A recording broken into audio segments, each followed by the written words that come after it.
Señor envía a sus discípulos a predicar el Evangelio.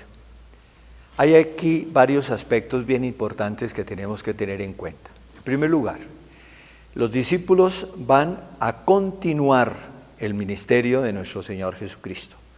Por eso se nos dice que el Señor los envió a predicar el Evangelio con poder para expulsar los demonios, es decir, con el poder salvador, el poder liberador que tiene el Evangelio. No es simplemente una predicación de una doctrina, de una teoría, de simplemente una exposición de una idea simpática, no. Es algo que transforma, es algo, una palabra poderosa, una palabra que realiza lo que anuncia. Y si el Evangelio anuncia que Dios nos ama y nos salva en su Hijo, esto lo realiza la predicación del Evangelio. Por tanto, la predicación tiene una fuerza intrínseca sumamente importante, decisiva. El segundo aspecto es este. Los discípulos tienen que ir pobres, sin confiar en medios humanos. Tienen que ir humildes, tienen que ir en una actitud de total entrega y servicio a medida que van predicando el Evangelio.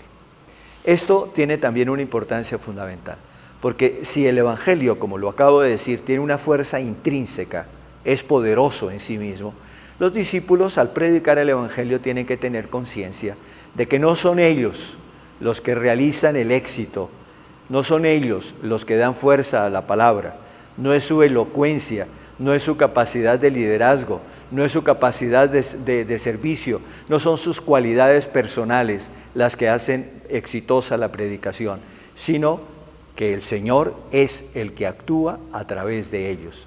En días pasados leíamos un trozo de la carta a los Corintios muy hermoso, en los cuales San Pablo dice, y no es que nosotros seamos capaces de cumplir el ministerio, es Dios el que nos capacita. Este es el segundo aspecto fundamental de la predicación de la iglesia. La iglesia tiene que ser muy consciente de que ella por sí misma no puede nada.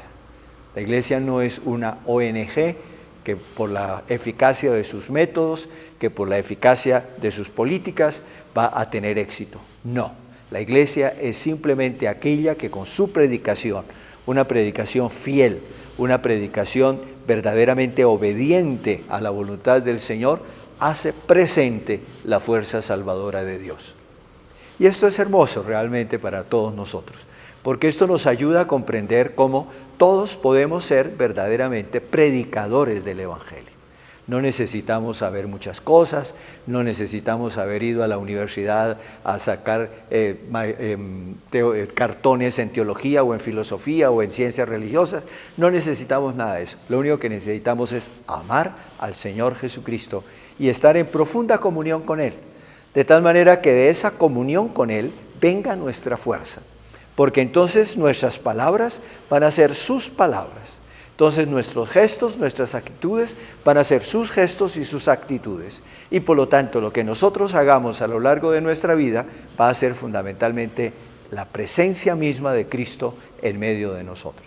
Esto nos tiene que llenar de confianza, de alegría, de fuerza y hacernos pensar que todos los discípulos, todos, absolutamente todos, desde el más sabio hasta el más ignorante, desde el más rico hasta el más pobre, desde el que acaba de nacer hasta el más viejo, todos estamos llamados a ser testigos de nuestro Señor Jesucristo. Discípulos misioneros del Señor, como nos dice el documento de Aparecida. Ojalá nosotros vayamos cada vez más aprendiendo lo que significa por una parte ser discípulo y por otra parte ser misionero, que no son sino dos aspectos de la misma realidad. Si acogemos al Señor Jesucristo en nuestro corazón y vivimos íntimamente la vida que Él nos regala por medio de su Espíritu, entonces vamos necesariamente a irradiarlo, a llevarlo a los demás y en esa manera somos misioneros. Que el Señor nos permita cumplir la tarea que Él nos ha encomendado. La bendición de Dios Todopoderoso, Padre, Hijo y Espíritu Santo, descienda sobre ustedes y permanezca para siempre. Amén.